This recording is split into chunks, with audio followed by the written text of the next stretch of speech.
Plast er mange ting. Let, billigt, holdbart.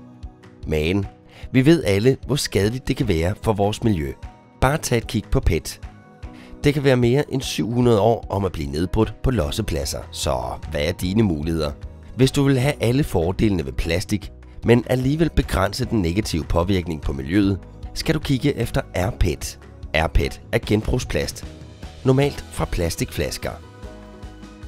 Når det er forarbejdet, kan det bruges til at lave nye plastikflasker, madbeholdere eller andre ting som for eksempel sportstøj.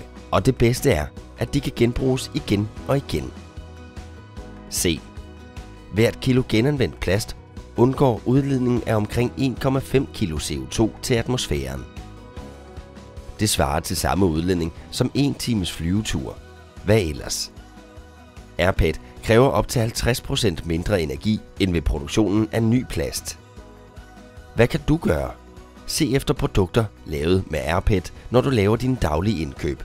Og indsamle din PET-emballage og bortskaf den i genbrugssystemet.